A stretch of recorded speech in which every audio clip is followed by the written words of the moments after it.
Right, so first off, have to apologise about that. It's gonna be annoying, isn't it? You know, a little bit of glare. Never killed anyone, but it's just annoying. It's not very fun to look at. But I need that because there's no natural light outside. It's a fucking typical day in Britain. Raining, cloudy, not very good. Look at me, Luke does stuff, the weatherman. But I want to talk about Black Panther Wakanda Forever. I don't want to talk about it. I mean, I do want to talk about it, because obviously I want to talk about every Marvel movie that comes out. Everything about Marvel that comes out. But it's also, the whole point of the channel is to talk about this stuff. And yeah, that was an odd intro, wasn't it? I loved this movie. I think you can't come out of this movie not having felt something.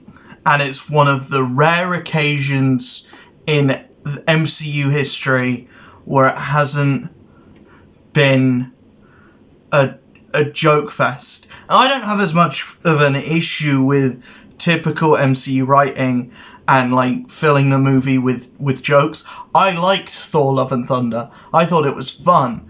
But a lot of people have a problem with the overabundance of humour in Marvel movies, and most of all the change and dips in tone in movies, and in the Marvel movies in particular. And I'm getting there. I felt it with Shang-Chi. I felt it with I did feel it with Thor: Love and Thunder.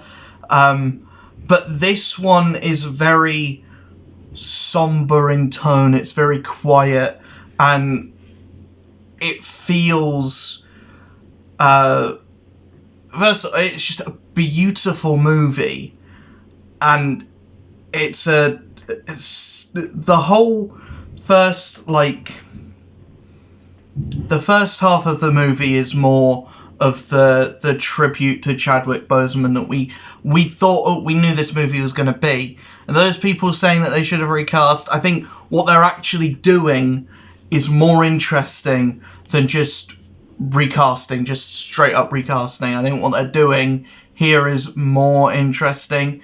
And technically we do, by the end of the movie, by the after credit scene and everything, or the mid credit scene and everything, I think we're getting technically the best of both worlds there. We are technically getting a new T'Challa, but it's not necessarily a recast. It still keeps the legacy of Chadwick, and it still keeps the legacy of that character, while we also get to have our movies where Shuri is the spotlight. And Shuri is interesting, and she is the emotional core of the movie, while also being the protagonist of the movie, the main protagonist of the movie, but I don't think necessarily the main character. The movie does a really good job of having, like, for the entire first half of the movie, I think the main character is actually T'Challa's mum for like the entire first half of the movie, and then the second half of the movie is more Shuri's story, and that's where having the longer runtime helps. So instead of what happened with the first movie, where it kind of felt disjointed by the halfway point because they killed off Klaue and then introduced Killmonger, and it was like, right, Claw's gone, Killmonger's the main villain now. It felt, because if you wanted to do, it felt like they wanted to do Klaue as like a Batroc the Leaper, which Batroc works as a start of the movie villain that doesn't really go into any other further acts of the movie. It works because no one fucking cares about Batroc the Leaper. Klaue is one of, if not Black Panther's main villain, and you killed him off halfway through the movie. It went on too long to be a start of movie, getting you in, letting you feel what the tone is going to be, and it was too short for Klaue to actually make much of an impact at all. I still like the first Black Panther movie. I feel like this is way better because it does feel more streamlined. It feels more, it has more emotion packed into it, and the emotional scenes mean more because you have spent nearly 3 hours. You've spent nearly 3 hours with Namor, which makes Namor feel like more of a sympathetic villain, because that is, I feel like they kind of lose Namor's sympathy like halfway, like in parts, but I think most of where Namor kind of shines as a good antagonist and a good villain in this movie does shine off. First of all, Tenoch Huerta's performance is great. It's great. But also you see the humanity, you see what he has to lose, and you see that he's willing to, you see why he's doing what he's doing in a much clearer way than most MCU villains. And you have an entire scene of Shuri and Namor. You have like a good 5 to 10 minutes of the movie spent of them talking as friends with no real, or not really as friends, but you see them talking as anyone else would, how you would go up and talk to someone in a environment, in a social environment. You have that scene of them kind of bonding, and you have that scene of Namor and Shuri just talking to each other, not with any malicious intent, not with anything like that. And then you see this kind of snap in Namor where he is like, I do want to start war with the surface world, and I did overhear you saying that you want to watch the world burn. Let's do it together. So you have this scene where Namor is touring Shuri through not Atlantis, and you see these people just kind of living, and you do see these kind of, there is that attempt to bridge and to kind of compare not Atlantis and Wakanda, and say, hey, we have our civilization down here that we wanted to keep private and to keep protected from the rest of the world, which you did the same. But why did you choose to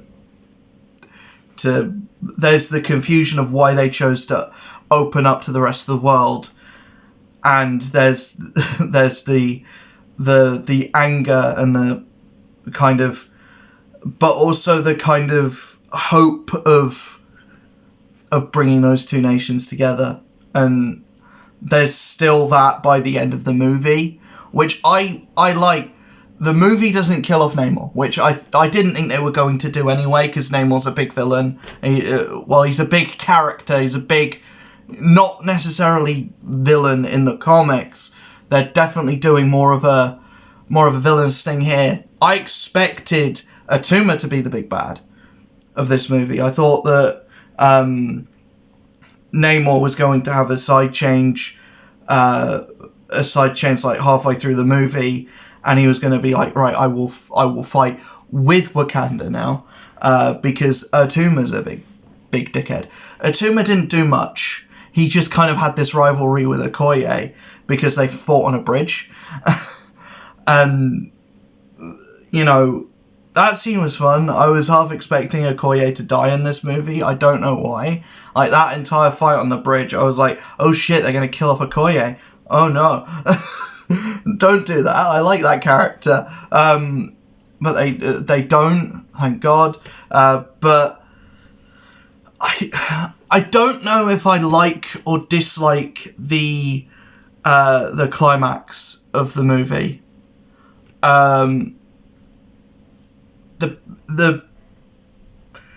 It looks cool, and having things happen in different places, like having Namor and Shuri fight over there, and having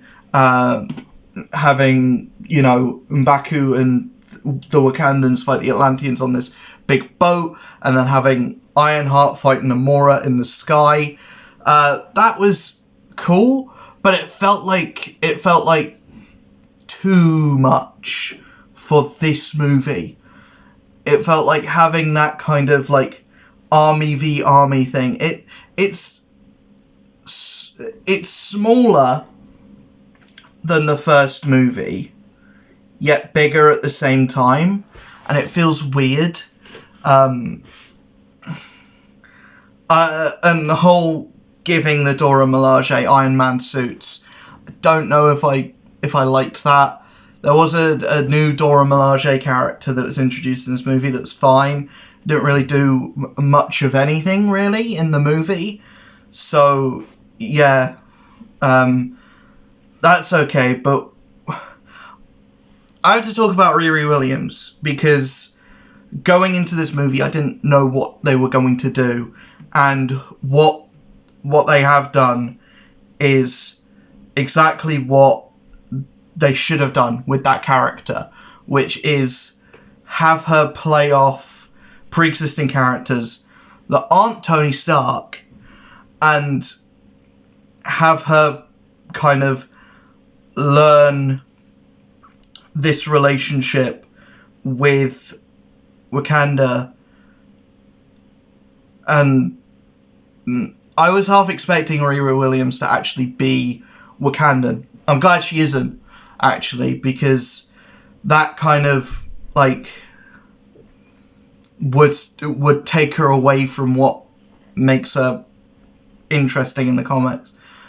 But the thing that I always got with Riri Williams whenever I've read her in a comic, at least the very early Riri Williams stuff, which is still like less than a decade ago, like she's one of those characters that was like, didn't really make a splash. She's like a Miles Morales kind of character, but Miles was better written in the comics, and even when he was introduced with like, people really liked him. Riri Williams was introduced with confusion, and why are you making a new Iron Man character or a new Iron Person character, making us have to care about her, and meanwhile Tony Stark's unconscious.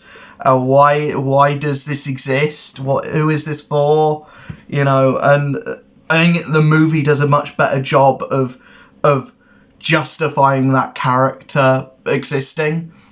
You know, and not only that, she's just a fun character. I really like Riri Williams in this movie. The best part of the movie is Winston Duke as M'Baku. He doesn't get a huge role, but he does. He just steals every scene he's in. He's more so the comic relief. He's not an idiot. He's not stupid, but he is played as like the big guy, and he refers to Namor as Fishman, and he does have the bulk of the jokes. Whenever there is a funny moment that happens in the movie, it's coming from Winston Duke, and the man's just a treasure. He's been amazing in everything I've seen him in, and he does get that cool moment, even if that cool moment is just to justify how powerful Namor is. it's still a cool moment that has Winston Duke in the scene. So yeah, I really liked his character and what he had to do, and even like justifying why he's still working with Wakanda, why he's still friends with Shuri, and everything. Like it's more than just your brother spared my life. So I owe him that. It's that he kind of taught me to be a better leader. I owe him so much more than just my life. So yeah, I like that, but I also am kind of at that point where you've done Killmonger, you've done Claw. Man-Ape is a heroic character. You've done Namor now. What's next? How many other... Because now you either start going into the really obscure Black Panther characters and Black Panther villains, or you start doing what Ant-Man's doing and you start taking from the rest. So what, next movie we got Blizzard, next movie Crimson Dynamo. What are you doing? Because like I said, where this movie ends up is in the after credit scene is the Lupita Nyong'o's character. I think Nakia, she goes back to Haiti with Shuri, and she brings out this kid, and she's like, "This is my son," who is T'Challa's son, and he's like, "My name is this," and then he's like, "My name is T'Challa, son of T'Challa. I am the Prince of Wakanda," and it's like, is that what you're doing? You're gonna have T'Challa's son, who's called T'Challa. Not T'Challa Jr., just T'Challa. And from what I assume, this is my own, like, things, because obviously that character's not going to be old enough to be the lead of an action movie, in like, when they come to do Black Panther 3. But here's my headcanon. Someone needs to do a seminal Black Panther run and introduce a new villain in that for him to fight, come around to Black Panther 4, but Black Panther 3 is going to be Shuri's movie all the way through, and it's going to be her kind of brushing off not necessarily brushing off the death of her brother, but it's going to be her having come to terms with the death of her brother and the death of her mother, because oh yeah, the Queen of Wakanda dies in this movie as well, and it's a big thing. Like, she's like bombed by Namor and drowns, and Namor's like, mourn your losses, bury your dead, you are the Queen of Wakanda now. I hope you make the right choice. So she decides, I'm gonna kill this bastard. Oh, his people think he's a god, maybe killing him isn't the best idea. And yeah, I really like how they made the imagery of her saving Riri Williams, and then, you know, that leading into Riri Williams' rise to becoming Ironheart. And that Ironheart suit, the start one that she's like, she made with like scrap metal, that looks stupid. But the actual one, which isn't going to be her one in the show, I know that. She's going to make another one that's more in line with what she wears in the comics. But the one that she has in the final act of this movie, I think, does look a bit like a Power Rangers suit, a little bit, but I liked it. I don't know why. I like most of the costume design in this. I think this is the best looking MCU movie in a while. It's on par with Eternals for like looking really good and like not being able to notice green screen. It's definitely not an ugly movie. Like it's certainly not an ugly movie like Shang-Chi or Thor: Love and Thunder, or say I'm trying to what's the prime example? Black Widow, the final act of Black Widow on the big sky ship, which didn't need to happen. I think that's the best thing about this movie, is that none of it felt like it didn't need to be. None of it felt like, oh, I don't know why they're doing this now, or none of it felt like this could be cut from the movie, or this could have been done differently. Everything felt like it needed to be there. If I had any problem with this movie, it would have been that Atuma doesn't get as many cool things as he really needs, or really should have gotten. I'm not entirely convinced by the idea of making Namor Mexican yet. I get having that representation and what they do with Namor in this movie, and their justification for why he hates the surface world is there, and it's great, and it feels justified. But I don't know if the leap from Mexican from Namor in the comics to Namor in the movie, I think it's just one of those things where you have to treat it as it is the core of that character. It's the hatred of the surface world. It's the tight the tight boxer shorts, which are just a pair of Speedos in the comics. The wings on the feet, which there are some scenes where they look silly, and there's some scenes where they look cool, and they do make a few jokes about the wings on the feet as well. Like, that's typical MCU thing. But yeah, the Namor stuff in this movie is great. It's just I never got from the comics that he was meant to be Latino.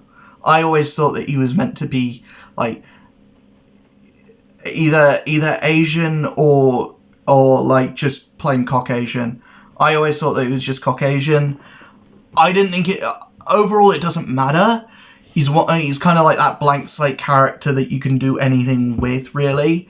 But it's just I never got the vibe of him being Latino in the comics. But at the end of the day, it doesn't matter that much. And Tenoch Huerta does a great job with it anyway.